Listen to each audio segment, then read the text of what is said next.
Meron po tayo dito mga gulay, mga idol. Gagawin natin ginisa.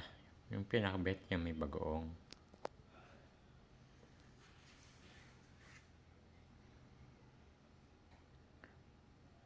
Welcome po sa Gerlimer Vlog mga Lods. At ito nga mga Lods, inumpisan ko ng hugasan yung ating ampalaya.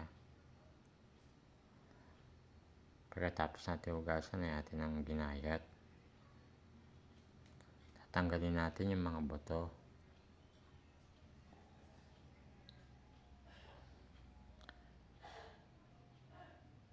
Ang ginagamit ko nga pala pagtanggal ng buto dyan ay yung kutsara. Masaig yung mga buto.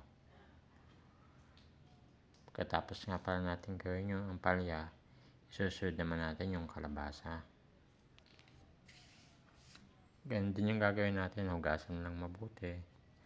Tatanggalin yung buto. Pagkatapos tanggalin yung buto, ay atin yung babalatan.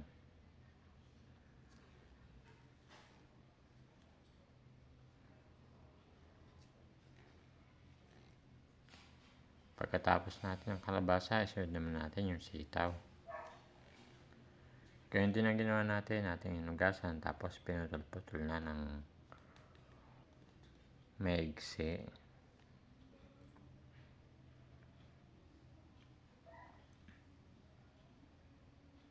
Pagkatapos nga natin himayin yung sitaw, ito na yung ating kalabasa at ampalaya. Gayatin na natin.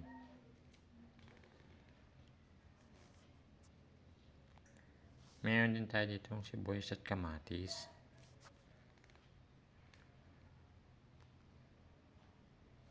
Umpisa natin magluto. Magpainit tayo ng mantika. At maghulog na tayo ng bawang. Pag mapula ng bawang, isunod natin yung sibuyas.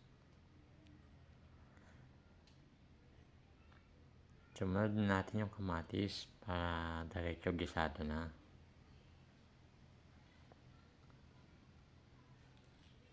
At pagkatapos nga po natin mag-gisa ng sibuyas, bawang at kamatis, isunod na natin yung ating pampalasa, yung bagoong alamang. Maglagay lang tayo mga 1 kutsara para hindi maalat. Pagkatapos nyan, ihulog natin yung kalabasa.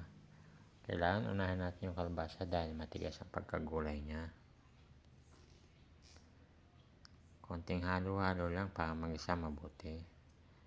At sa parte yan, takliban muna natin para mas mabilis maluto yung kalabasa. Kailangan kasi maluto mo yung kalabasa bago natin hulog yung ibang mga gulay.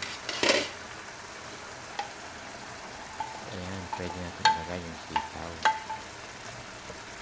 Konting luto lang kasi yung sitaw para hindi naman siya malata. Tapos nga yan, ilagay na natin yung ating ampalaya.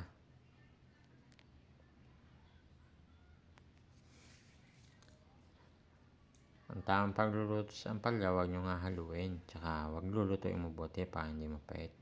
Nilagay ko na yun dyan yung ating in-steam na okra. At konting minuto na lang maluluto na. At ayan mga idol, luto na yung ating ginisang gulay with bagoong.